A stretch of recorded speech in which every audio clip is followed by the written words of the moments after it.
Buenos días. Bueno, buenas tardes ya. Iniciamos, jóvenes. Seguimos.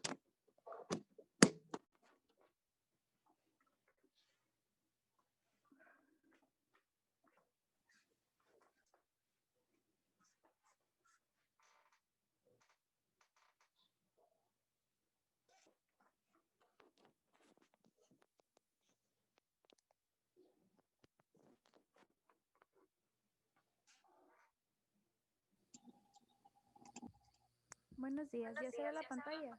Sí, muy bien. Ok, vamos a terminar la parte pues, de la exposición de anafilaxia con el tratamiento.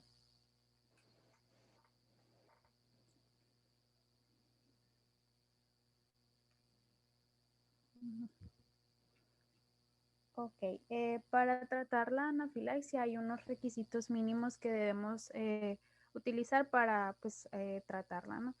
Primero tenemos que estadificar la gravedad del cuadro clínico del paciente y llamar al servicio de urgencias o solicitar ayuda. Aquí, si recordamos en las clases anteriores, se nos mencionaba de una posición de seguridad. Aquí, pues, hay como una controversia con lo que usted decía, doctor, porque, por ejemplo, en el artículo que está aquí en las referencias, que es de la revista CONAVEC del año 2019, y en el Patterson, siguen mencionando la posición con los pies hacia arriba. Exacto, sí, pero ya cambió, ¿no? Ajá, sí. Lo que mencionaban de esta posición es que ayuda a evitar la hipotensión ortostática y favorece la circulación efectiva de la periferia y central y previene el vaciamiento de la vena cava, que es lo que se denomina síndrome del ventrículo vacío, que ocurre en los primeros minutos de la anafilaxia. Y pues que al colocar los pies de manera ascendente, pues ayuda en todos estos efectos, y también que se ha visto que si se utilizan otras posiciones hay mayor riesgo de mortalidad y que no, la epinefrina que no actúa de manera correcta porque no hay una buena circulación. Entonces esos eran sus fundamentos para el uso de esta posición, pero como estuvimos viendo en las clases pasadas, el doctor nos mencionaba que ya no es correcto usar la posición con los pies elevados, sino que nada más es en decúbito supino. Y también se mencionaron en las clases anteriores que se tiene que hacer una evaluación y iniciar el tratamiento según el esquema ABCDE. Y es importante aquí no retrasar la aplicación de la adrenalina.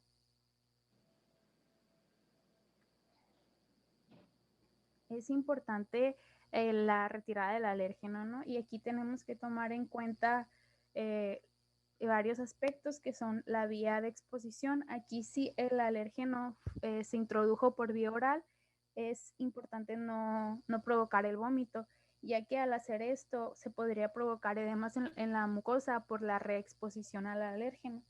En cuanto a la vía intravenosa, aquí se tiene que frenar la administración del fármaco o los fármacos que se encuentran involucrados, así como realizar un informe de estos fármacos, las dosis, el horario y el inicio de los síntomas y cómo estos han progresado. Y si la vía de exposición fue cutánea o inhalada, debe haber un retiro inmediato con agua o solución salina en irrigaciones ocular o nasal. Y en caso de que el paciente tenga dermatitis atópica, se deben usar dermolimpiadores o emolientes para no afectar la barrera de la piel. Se tiene que tomar también en cuenta el tipo del alérgeno, ya sea fármacos, alimentos, aeroalérgenos o insectos, como los que estuvimos viendo en las clases anteriores, que entre los insectos que provocan estas reacciones están las hormigas, las avispas y las abejas. Aquí es importante identificar el tipo de insecto que está provocando esta reacción y, si de ser posible, retirar el aguijón. Pues en el caso de las hormigas, estas no dejan aguijón, lo único que van a dejar es una vesícula, la cual no es necesario reventar, ya que el material que contiene dentro es material inflamatorio estéril. Y en el caso de las avispas tampoco tienden a dejar el aguijón. Esta se mencionaba que pueden picar hasta 8 veces sin dejar el aguijón. Nada más esto sería en el caso de las abejas, que estas pican 2 veces y dejan el aguijón, y pues es importante retirarlas. También se tiene que tomar en cuenta en el retiro del alérgeno el intervalo del tiempo y la gravedad de la reacción, así como localizar la picadora o la mordedura. el número de exposiciones y también se mencionaba que es importante la ocupación del paciente. En cuanto a las medicaciones, suplementos y el equipo necesario, pues estos son para el tratamiento inicial de las reacciones de anafilaxis, forman parte de una dotación estándar que todo centro médico debe contar con ellos. Como se ve en la imagen superior, bueno, la única imagen es que se tienen que estar membretados todos y tienen que estar organizados a modo de lo que marque la norma oficial, pues, y estos tienen que tener fácil acceso. Se menciona que estos medicamentos tienen que estar realizándose inventarios por lo menos de cada 3 meses y estarlos actualizando mediante listas de verificación. Aquí se muestra un listado de 16 elementos que son necesarios para tratar las reacciones anafilácticas, entre las cuales tenemos la solución salina al 0.9%. De estas se necesitan al menos 3 litros. También dispositivos de suministro de oxígeno complementario como cilindro de oxígeno portátil con flujómetro, mascarilla con reservorio de oxígeno, bambú o dispositivo de bolsa, válvula mascarilla, oxímetro de pulso, aerocámara o espaciador, estetoscopio, guantes y gasas. Aquí es importante que los guantes sean libres de látex por las reacciones anafilácticas que estos también pueden desencadenar. Jeringas de 5 y 10 milímetros, aquí también el émbolo que sea libre de látex. También jeringas de insulina, que de preferencia que tengan la aguja desmontable, agujas de calibre de 20, 21 y 22G para la aplicación intramuscular de la epinefrina, equipos de administración de fluidos, manómetros o esfingomanómetros con diferentes tamaños del manguito, pequeños, medianos y grandes, estos también sin látex. En reloj de pared o pues reloj pero que tenga segundero, y material para el manejo de la vía aérea que incluya pues el laringoscopio con las hojas, cánulas de diferentes tamaños y pues todo lo necesario para proteger la vía aérea.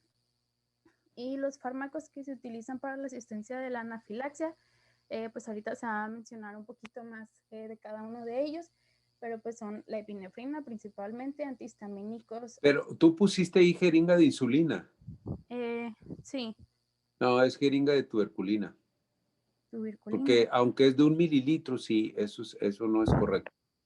Debe ser jeringa de tuberculina. Aunque si no hay, pues ni modo, pero de preferencia de tuberculina. Son igual, las dos son de 1 mililitro. Pero lo que pasa es que a la hora de que ustedes vayan a calcular la dosis de la adrenalina, es más difícil calcularla o casi imposible con la jeringa de... Ahí lo único que van a medir son las unidades. Las unidades en caso de precisamente como su nombre lo indica, de la insulina, pero no de la adrenalina, y es bien difícil.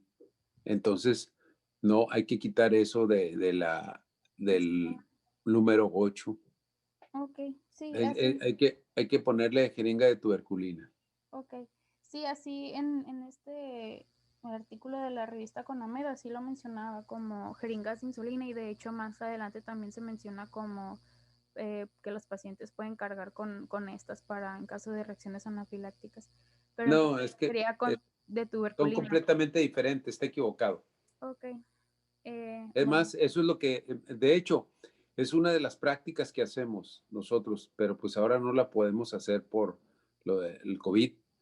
Pero yo siempre les traigo una jeringa de tuberculina y una jeringa de insulina y se las paso y todo el mundo las comienza a revisar, y para que vean la diferencia que existe entre una y otra, ¿no? Esa es una de las prácticas que hacemos. Está bien. Bueno, les mencionaba de los fármacos, también antihistamínicos, esteroides parenterales como hidrocortisona, metilprednisolona, broncodilatadores beta-2 adrenérgicos de acción corta y anticolinérgicos como pues el salbutamol, bromuro dipratropio. Y pues en casos especiales en medio hospitalario se utiliza el glucagón, beta bloqueadores, vasopresores como pues la epinefrina, ¿no? Aquí en este caso, vasopresina, dopamina, norepinefrina, azul de metileno. Mencionaba que es de uso exclusivo en caso de choque refractario a catecolaminas. y atropina también cuando hay una bradicardia prolongada o sintomática. Ahora sí, hablando en sí del el tratamiento con epinefrina, pues esta es la de primera elección. Esta se utiliza por vía intramuscular y se tiene que administrar esta de forma rápida. Como se mencionaba, es importante no retrasar su administración y se debe dar como mínimo una dosis antes de llegar a la sala de urgencias. Se recomienda que no se utilicen otras medidas terapéuticas antes que esta, porque pues puede progresar rápidamente un choque anafiláctico a una forma muy grave que puede pues acabar con la vida. La OMS incluso la clasifica pues como el medicamento esencial para el tratamiento de la anafilaxia. Tiene efectos alfa-adrenérgicos, aquí aumenta la resistencia vascular periférica, mejora la hipotensión y aumenta el flujo coronario, reduce los abones y el edema de las mucosas de las vías respiratorias y el angioedema.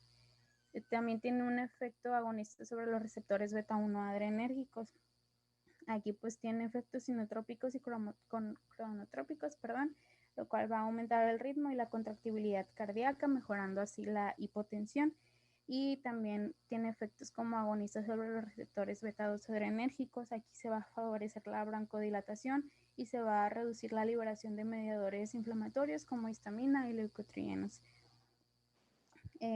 Los niveles de epinefrina sérica son mayores después de su inyección en la cara lateral del músculo en comparación con la aplicación subcutánea o muscular en la región deltoidea. Es por eso que se prefiere que la vía de elección y que sea la intramuscular en el muslo. Eso es bien importante, ¿eh?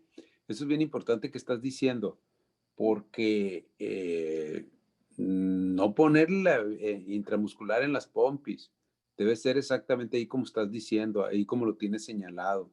Aquí está marcado. Que no, sí, exacto, sí, que no, no nos podemos equivocar, porque el equivocarnos es entre salvar a un paciente y no ayudarlo.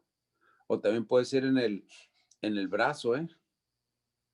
Puede ser que a lo mejor está quemado, tiene algún antecedentes de quemaduras en las piernas, puede ser en el brazo o al revés, a lo mejor tiene quemaduras o lesiones por alguna circunstancia antes del choque anafiláctico que no se pueda aplicar en los brazos, pues se pone en el muslos, en cualquiera de los dos y en cualquiera de los dos brazos. Hay que ver, cualquiera de los dos podemos utilizar. Tenemos 4 áreas de superficie corporal que nos puede ayudar muchísimo. Hay que pensar en eso también rápido, ¿no? Muy bien, seguimos. Okay, y aquí específicamente es en la cara anterolateral del músculo vasto externo y se tiene que colocar al paciente en decúbito supino o en posición de recuperación si el paciente presenta vómito. Y pues se mencionaba lo de las extremidades, pero eso ya está descartado, ¿no? Las extremidades elevadas. Ajá, sí, eso ya no, eso no. Sí, es que la bibliografía es antigua. Pues todo paciente que presente síntomas agudos de anafilaxia debe recibir de forma inmediata la epinefrina, incluso si los síntomas no se consideran graves, pues o no están poniendo en este momento en riesgo la vida, ya que como les mencioné, estos progresan rápidamente desde síntomas leves a síntomas graves. La dosis recomendada de adrenalina o epinefrina intramuscular es de 0.01 miligramos por kilogramo de peso, una concentración de 1 a 1000, o sea, 1 miligramo por mililitro, hasta una dosis máxima en niños de 0.3 miligramos y 0.5 miligramos en adultos.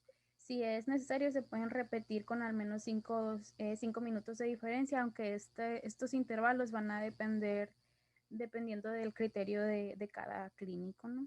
Mire, está muy importante lo que acabas de decir y eso es punto clave. Es punto clave para dar el tratamiento. Supongamos que un paciente pese unos 80 kilogramos. Estamos en un adulto, ahorita ponemos el ejemplo de un adulto. Entonces, le ponemos punto 3. Le ponemos punto 3 al adulto. 0.3 de 1 mililitro. O sea, agarramos la jeringa de tuberculina y hasta donde dice 0.3, ahí le ponemos la adrenalina. Ahí llenamos la adrenalina y se lo ponemos ahí donde está señalando. Sí, y va a responder. Si no responde a los 5 o 6 minutos, o sea, ¿y cómo nos damos cuenta que no responde? Que la tensión arterial y la frecuencia cardíaca están regresando a su normalidad. Podemos poner el resto. En el adulto, a 3 para 5, le faltan 2. ¿Sí? Entonces le agregaríamos nomás otros 0.2 de 1 mililitro. De 1 mililitro le agregaríamos 0.2. Quedaría como dosis total, como tú dijiste, muy acertadamente, 0.5. ¿Sí? Como es 1 miligramo por mililitro, entonces está fácil. Ahí como tú lo pusiste. Y ya viene diluida, ¿eh? No se mortifiquen. Ya viene diluida de 1 al 1000 la ampolleta. La ampolletita ya viene diluida y mucha gente no sabe. La diluye y es peor. No, ya viene diluida, nomás que no dice. Eso es lo grave. Entonces, esa es la práctica que yo les enseño, de que ya viene diluida. El laboratorio ya no la manda diluida, pero no dice. Es lo más grave, que no dice que ya viene diluida. Entonces no necesitamos diluirla nosotros, sino que únicamente la abrimos. La abrimos y entonces la aplicamos, ¿no? La montamos en la jeringa y la aplicamos ahí como tú señalas. No se les va a olvidar. En los niños igual. Un niño que pese unos 12, 15 kilos estamos como máximo. Un niño de unos 9, 10 años que pese unos 15, 16 o hasta, puede empezar hasta 26, ¿no? Dependiendo si está delgadito. Total, ¿qué es lo que hacemos primero? Le ponemos, lo máximo que podemos ponerle al niño es 0.3. Le podemos primero poner al principio punto, le podemos poner 0.2 o 1.5, dependiendo, porque es 0.01 miligramos por kilogramo de peso como dosis. Sí, y es otra de las prácticas que hacemos también. ¿Cómo calcular? ¿Cómo calcular en los niños y en los adultos y aplicarla? Porque es muy importante, porque pues sí, hacen el diagnóstico de shock anafiláctico, como se los puse al principio, y a ver, ¿qué es lo que van a hacer? Pues no sabemos. Entonces, la práctica consiste en eso, en montar, todo lo hacemos en el salón, en montar con una jeringa de tuberculina, la cantidad y ponemos un problema de cada uno de nosotros, dependiendo de lo que pese el paciente o el niño en este caso, y no pasarnos de 0.5 en el adulto y en el niño no pasarse de 0.3. ¿Sí? Eso hacemos en la práctica, en el salón. Ok. Y aquí se recomienda que se aplique la epinefrina con agujas de 25 milímetros de largo para todas las edades. También se mencionaba que 16 milímetros en pacientes pretérmino o en lactantes muy pequeños y en algunos adultos que pueden requerir hasta agujas de 38 milímetros para garantizar que la dosis quede intramuscular, ¿no? Ándale, sí, para que no vaya a quedar en la grasita. Uh-huh. Entonces, por eso también se hace ahí de que tiene que hacer en el muslo, es donde están más expuestas los músculos y en los brazos. Perfecto. Debemos de garantizar, como dices tú, que debe quedar en el músculo. Sí, está bien.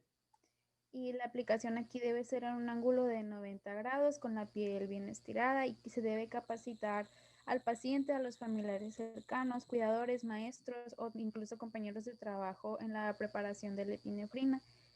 Eh, y aquí también se tiene que advertir al paciente de los efectos secundarios que puede presentar la epinefrina, que son pues ansiedad, mareo, palidez, temblor, palpitaciones, cefalea, entre otras. Y también tiene algunos efectos más graves, pero más raros, que son arritmias ventriculares, eventos de hipertensivos, isquemia miocárdica, edema pulmonar y hemorragia intracraneal.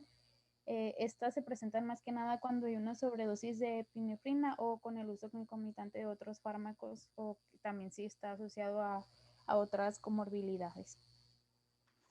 Sí, no, mire, el chiste es no tenerle miedo a la adrenalina, pero sí, no nos podemos equivocar en cuanto a la dosis, no podemos equivocarnos porque entonces sí, en cuanto a la dosis, y no podemos equivocarnos en que debe caer en el músculo. Y aparte, preguntar rápidamente si está tomando algún otro medicamento, preguntarle a los familiares o a él mismo si nosotros le ocasionamos en la historia clínica, antes de aplicar un medicamento, supuestamente le hicimos la historia clínica alergológica o la historia clínica de medicina interna, ya le habíamos preguntado de seguro si está tomando algún medicamento para cualquier cosa, porque acuérdense que algunos hipertensivos disminuyen la capacidad de acción de la adrenalina.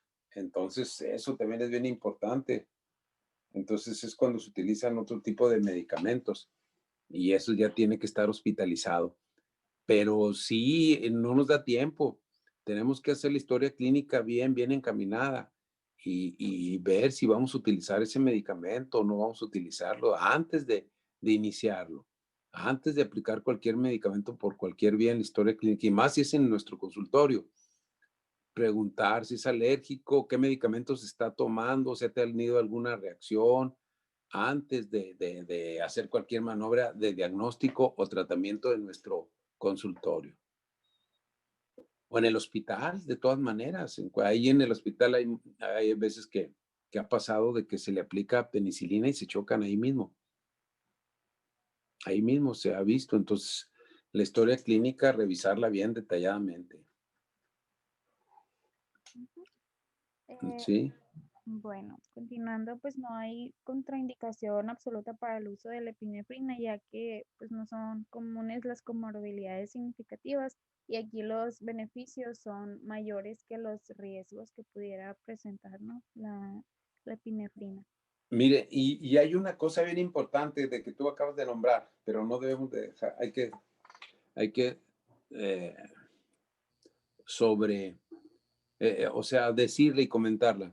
Todos los pacientes, a todos, así, yo les digo porque yo la he usado mucho, todos los pacientes van a tener efectos colaterales, ¿eh?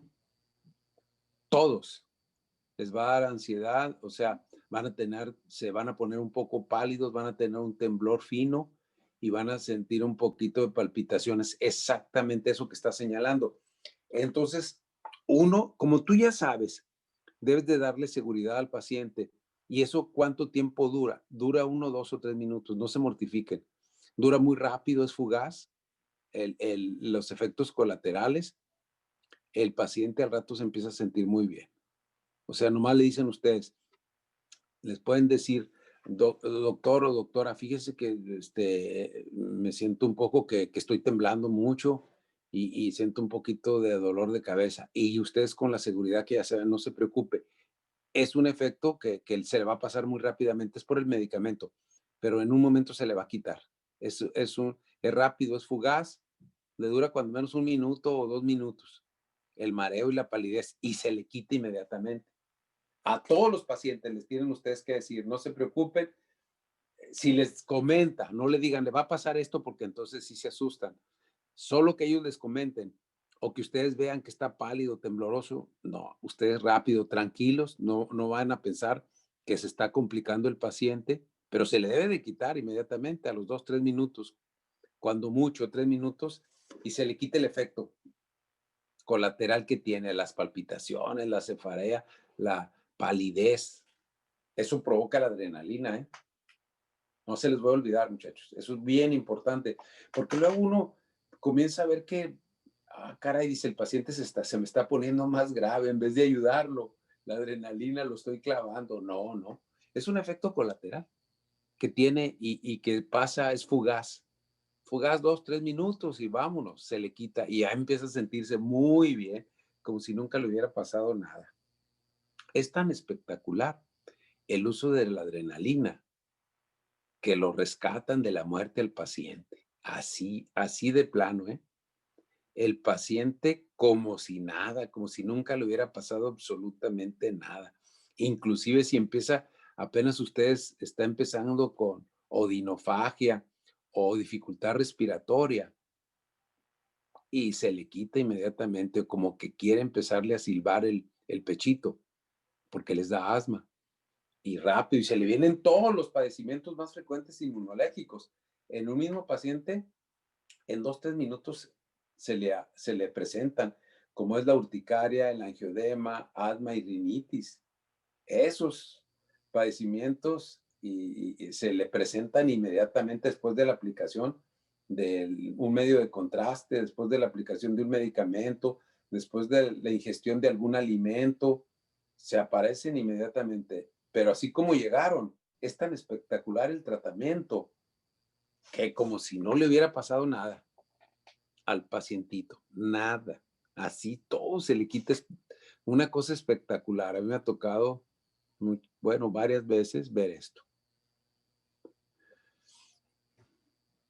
Y ya se le va caminando y como si nada, vámonos.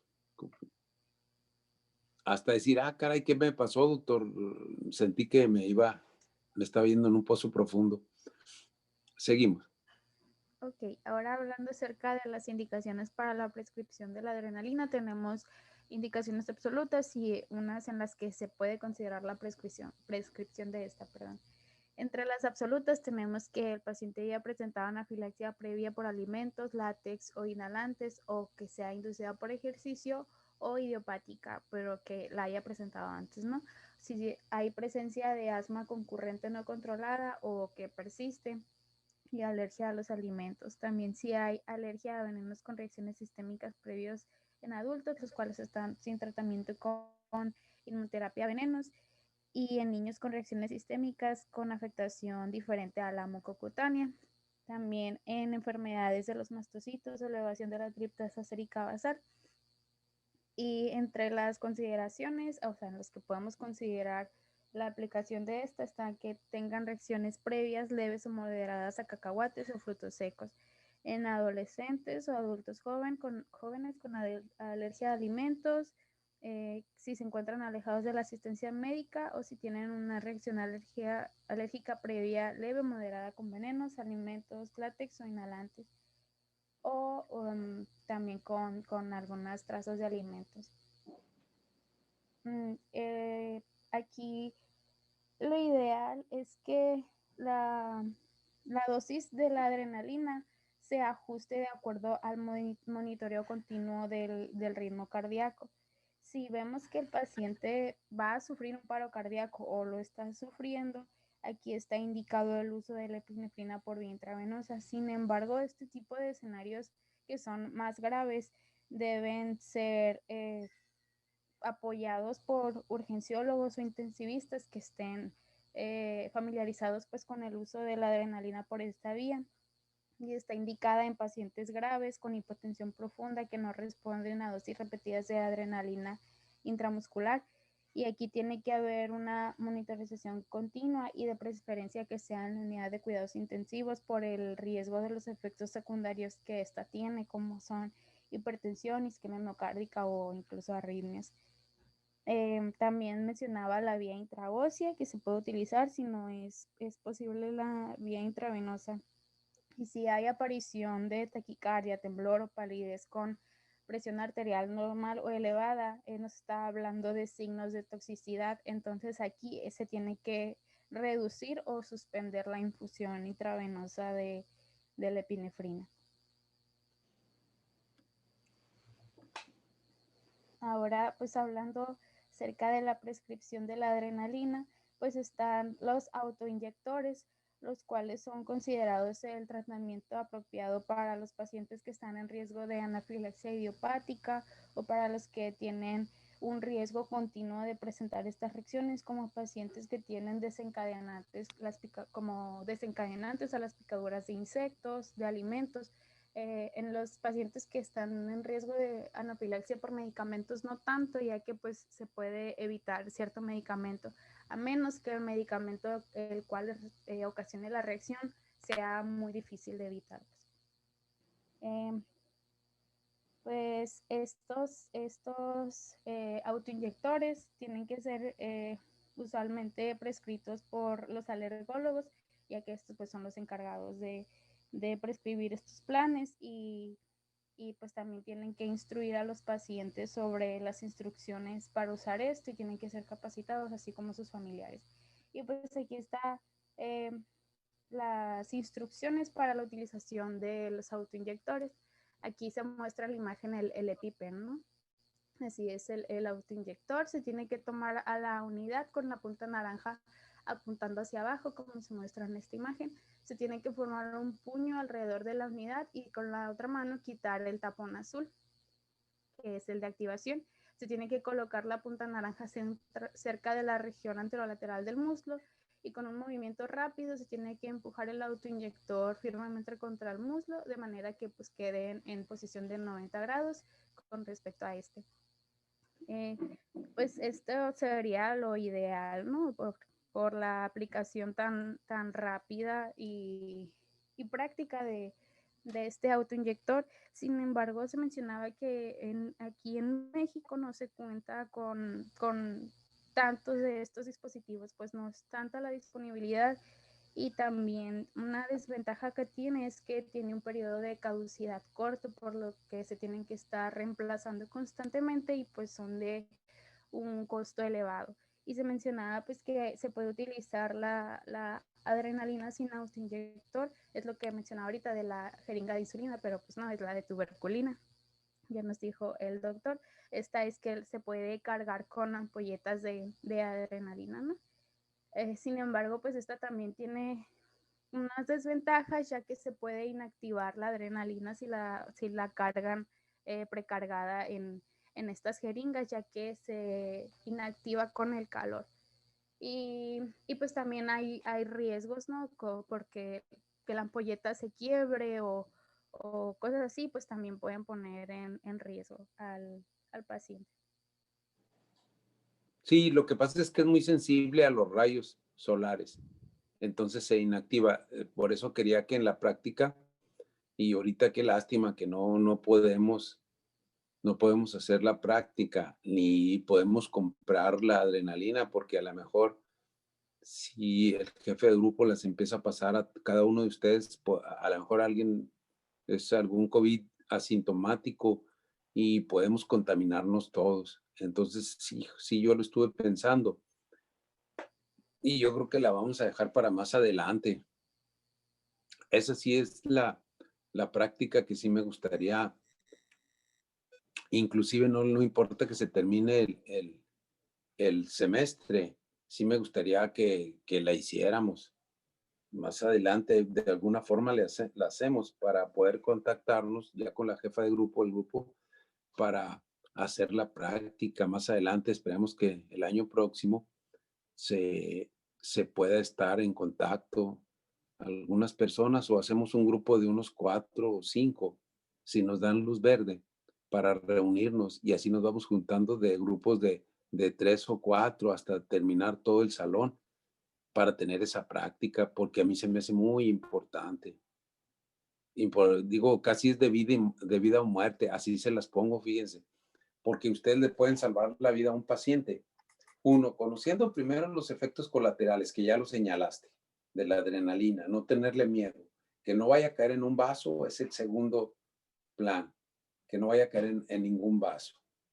La adrenalina, porque si entonces sí, le puedes ocasionar todos los efectos que ya dijiste, colaterales que le puede ocasionar la adrenalina, si va directamente.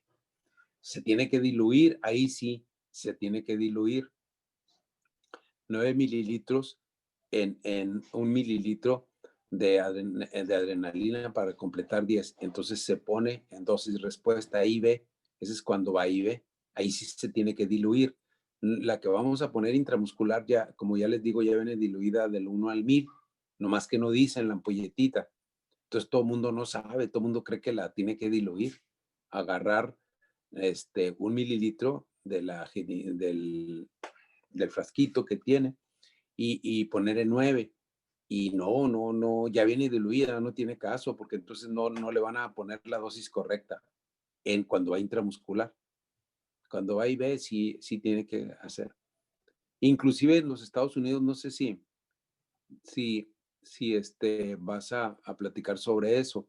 Hay una adrenalina que viene racémica, que viene en spray y que también lo utilizan los pacientes, los médicos urgenciólogos y que las traen en las ambulancias. Y en pacientes que traen shock anafiláctico también les dejan caer un spray de adrenalina en cavidad oral. Y ahí se viene, ahí ahí va directamente y con una, también mejoran espectacularmente. No sé si ibas a platicar sobre eso. No, no lo mencioné. Sí vi que venía que se puede utilizar de manera inhalada para tratar los efectos laringeos, pero no, no vi de ese spray. Sí, eso es. Entonces hay un spray, hay un spray de adrenalina ramsémica, o sea, y pum, va directamente, no se la aplican para que no vaya a tener angiodema de la vía aérea superior y mejoran también espectacularmente. Ah, bueno, seguimos. Ok, ahora hablando acerca del tratamiento complementario, pues es importante asegurar la vía aérea superior, principalmente en niños, porque estos están en riesgo mayor de obstrucción, pues de esta, ¿no? Se recomienda que se administre oxígeno a flujo alto, que son a 6 o 8 litros por minuto con mascarilla facial en todos los pacientes que presenten distrés respiratorio y en los que reciben dosis repetidas de epinefrina, así como también en pacientes que tengan asma, enfermedades respiratorias crónicas o cardiovasculares concomitantes. Y aquí el objetivo de esta terapia es mantener una saturación de oxígeno por encima de los 94 a 96%, ¿no? No, pues ya acá arriba del 90 ya, está bien. Ok. Arriba del 90.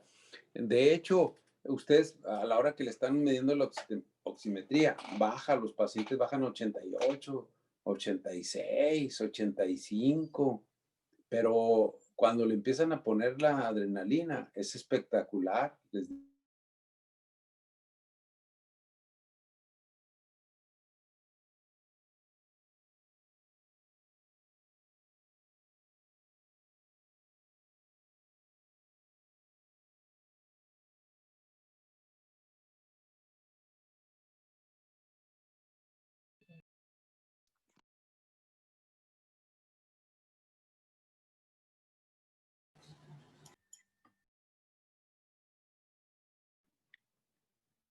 Les decía que este es un padecimiento que nos vamos a echar como de 2 a 3 clases. 2 a 3 clases porque sí quiero que lo sepan bien todos, bien, así que se lo sepan bien. Porque yo les comenté la clase pasada de que la semana pasada me comentó uno de los muchachos que tuvo un shock anafiláctico en un paciente que le llegó al servicio social. Yo ya les había dicho que esto es muy frecuente y que de perdido a alguno de nosotros, de los que están oyendo la clase, le va a tocar en el servicio social. Y es segurito, ¿eh? De que algún paciente, por alguna comida, por algún medicamento que se aplicó, por el uso de drogas, también de drogas como la cocaína o cualquier medicamento que se hayan puesto por la nariz o inhalado, les puede llegar cuando estén haciendo el servicio social y ya ustedes con su baumanómetro, su estetoscopio y como dijiste tú, con un reloj de segundero, puede uno hacer el diagnóstico rápido, no te tarda ni 3 minutos ni 5 en decir, este paciente viene chocado como cualquier choque, tensión arterial baja, taquicardia, dificultad respiratoria y sensación de ahogamiento o angioedema, ¿no? Entonces, les decía que por eso nos vamos a tardar como de perdido 3 clases. Esta sería la segunda clase y la otra sería, la de mañana sería la tercera para terminar. Ahora, si viste, no sé si revisaste, pues que yo les había dicho que revisaron las guías, las nuevas, por ahí deben de estar las nuevas guías sobre diagnóstico y tratamiento del shock anafiláctico, donde dice que, bueno, a ver, ¿qué vas a hablar sobre el oxígeno? Mm, Pues eso mencionaba que tiene que ser un flujo alto y que también en casos de que esté comprometida la vía aérea superior se puede hacer una traqueostomía o una crico. Miren, sí, aquí lo importante, fíjense, ahí les va otra cosa. la oxigenoterapia creo que ocupa el segundo lugar después de la adrenalina, ¿eh? O sea, eso ya se modificó. Antes estaba como en tercero o cuarto lugar en el tratamiento. No, no. ¿Qué es lo que debemos de hacer? Es de tener un tambo de oxígeno chiquito ahí en el servicio social y decirle cuando ustedes lleguen, lo primero que deben de llegar ustedes cuando ya van a hacer su servicio es ver el cuadro, ver ver a ver si tienen un cuadro rojo ahí. Sí, pues de tratamiento, todo lo que van a utilizar y si tienen oxígeno. Eso es bien importante, oxígeno. Un tambo chico, grande, como sea, porque se les va a ayudar mucho en el paciente. Casi ahora las nuevas guías lo ponen como en segundo lugar, casi después de aplicar la adrenalina, de ponerle el oxígeno. Aunque lo ideal sería es ponerle la difenhidramina, no sé ahorita que vas a hablar sobre ahorita ya nos estás hablando sobre la adrenalina. Faltan los antihistamínicos, ¿cuál es el más importante y qué vía es la más importante? Eso también es muy, muy importante. Y rápido tener una vía de entrada, porque el paciente va a perder líquidos y hay que restituírselos inmediatamente. Y eso se le hace poniendo qué tipo de fluidos le vamos a poner. Entonces, todo eso, a ver, seguimos pues. Ok, bueno, eso era todo acerca de la oxigenoterapia y seguimos con la fluidoterapia, que a esta se utiliza en caso de inestabilidad hemodinámica después de la primera inyección intramuscular de epinefrina. Aquí se tienen que utilizar fluidos intravenosos usando de preferencia cristaloides, que pues sería la solución salina al 0.9%, a dosis de 20 mililitros por kilogramo de peso, tanto para adultos como para niños. O solución Harman también. Ujú. Se tiene que administrar rápido, decía que se tiene que pasar los primeros 5 a 10 mililitros en 5 minutos. Y en casos de hipotensión refractaria se puede administrar la solución salina isotónica en un bolo de 30 mililitros por kilogramo de peso.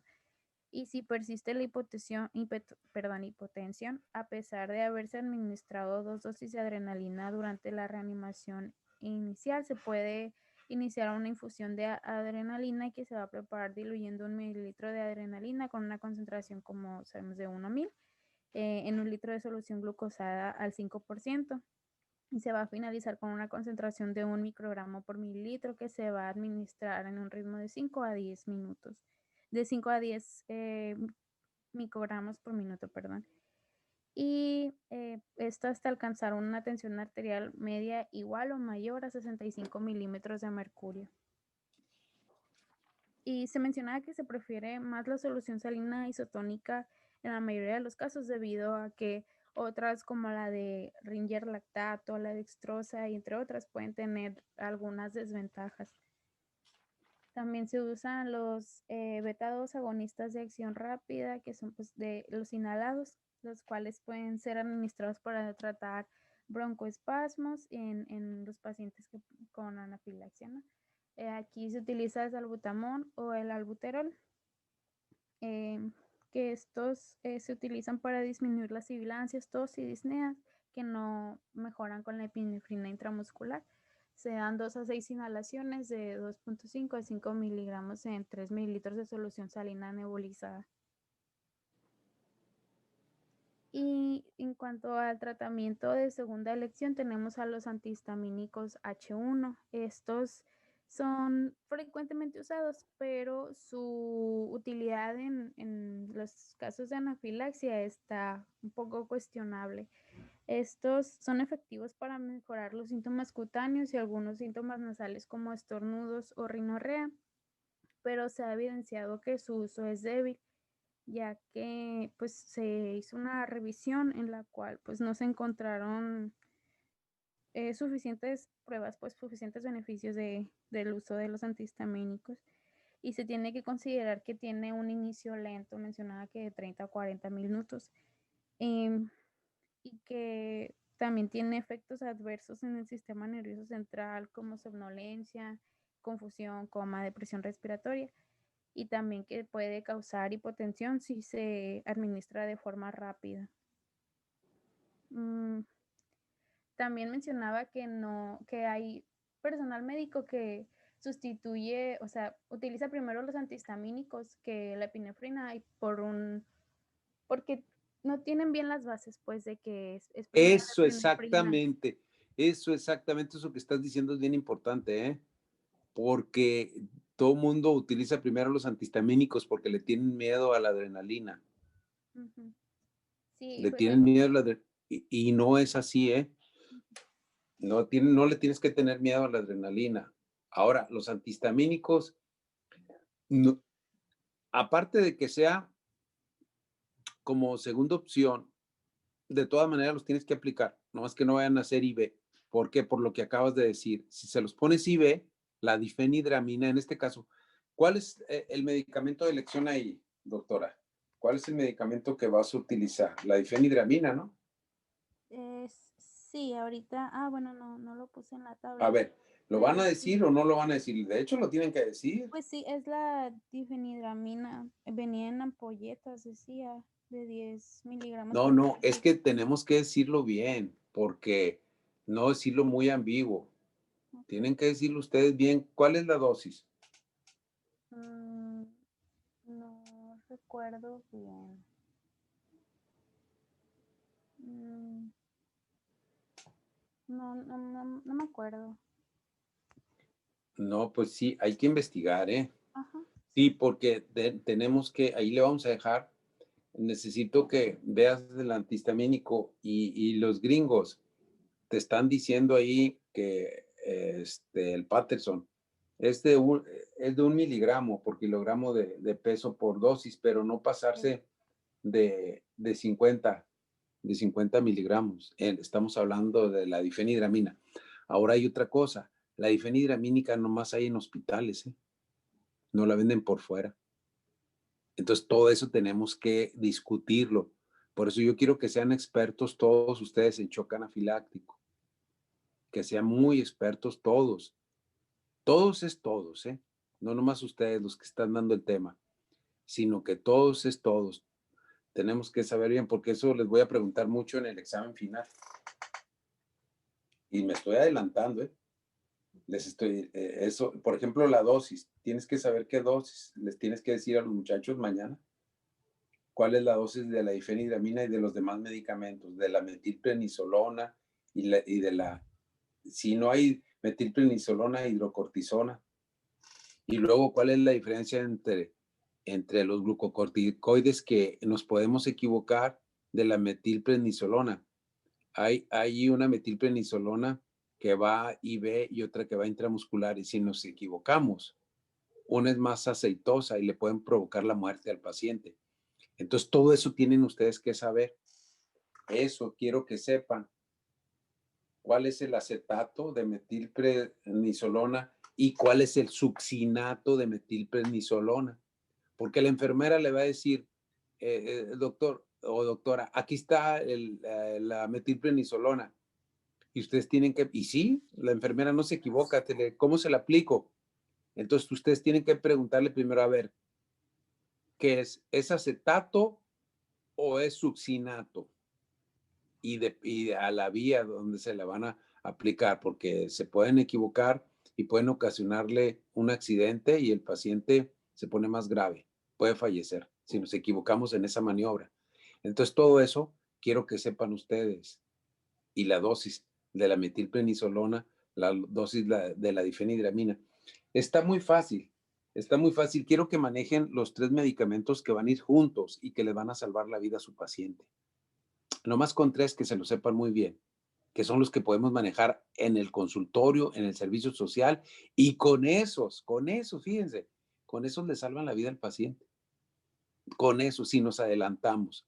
La idea es de que quiero que todos nosotros aprendamos que el diagnóstico de shock anafiláctico es clínico, no más, porque no da tiempo a hacerlo por laboratorio, no da tiempo a pensarlo, no nos podemos equivocar, vaya, en 5 minutos no nos podemos equivocar.